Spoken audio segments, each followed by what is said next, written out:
జగన్మోహన్ రెడ్డి గారు మరోసారి ఏపీలో లా అండ్ ఆర్డర్ పరిస్థితి, పోలీస్ వ్యవస్థ పనితీరు మీద తీవ్ర ఆందోళన వ్యక్తం చేస్తూ సోషల్ మీడియాలో ట్వీట్ చేశాడు.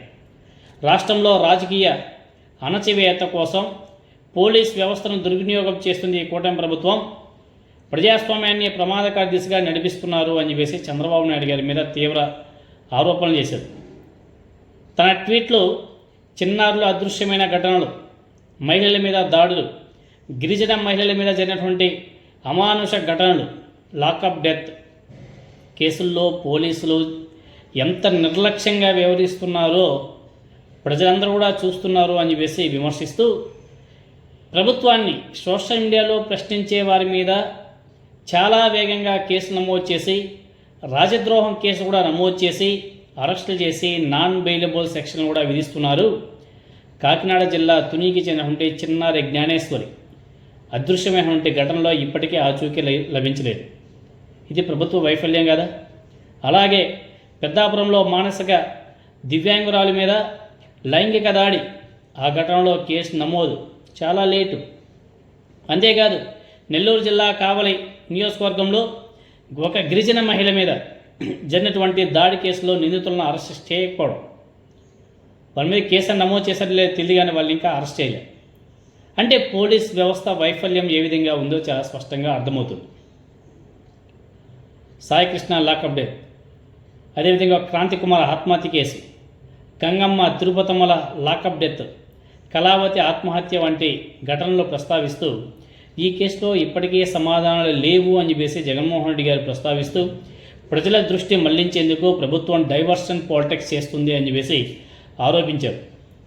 అంతేకాదు సోషల్ మీడియా యాక్టివిస్టులు, యూట్యూబర్లు, జర్నలిస్టుల మీద కఠిన చట్టాలు ప్రయోగిస్తూ బెయిల్ రాని సెక్షన్లు నమోదు చేయాలని చెప్పేసి పోలీసులకు ఆదేశాలు కూడా జారీ చేయడం చాలా బాధాకరమైన విషయం. యూట్యూబర్ ఇన్ఫ్లుయెన్సర్లు కేవీఆర్, అదేవిధంగా యూట్యూబర్ ప్రశ్న రావణ్ కేసులను ప్రస్తావిస్తూ విమర్శకులను నేరస్తులుగా చిత్రీకరించే ప్రయత్నం జరుగుతుంది అని చెప్పేసి చాలా తీవ్రంగా ఆందోళన చెందడం జరిగింది జగన్మోహన్ రెడ్డి గారు.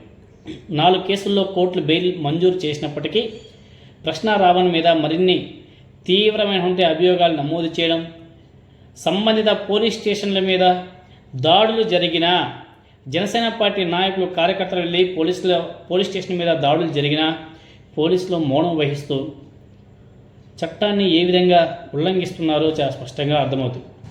గతంలో తెలుగుదేశం పార్టీ నాయకులు చేసినటువంటి వ్యాఖ్యలతో పోలిస్తే ఇప్పుడు అదే తరహా వ్యాఖ్యలు చేసిన వారి మీద మాత్రమే కేసులు నమోదు చేయడం చట్టం ముందు సమానత్వానికి చాలా విరుద్ధం కదా.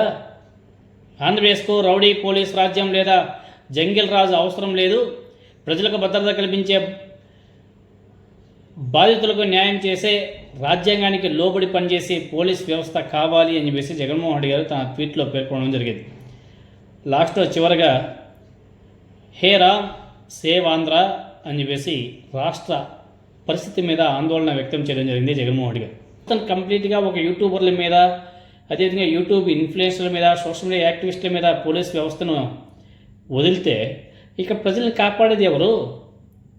చిన్నారులు కాపాడేది ఎవరు? మహిళలు కాపాడేది ఎవరు? అంటే ఏపీలో వ్యవస్థలు ఏ విధంగా పనిచేస్తున్నాయో వీటిని బట్టి మనం అందరం కూడా అర్థం చేసుకోవచ్చు. వీటినన్నిటిని బేరీజ్ వేసుకునే జగన్మోహన్ రెడ్డి గారు చాలా ఆందోళన వ్యక్తం చేస్తూ ఆ ట్వీట్ చేయడం కూడా జరిగింది.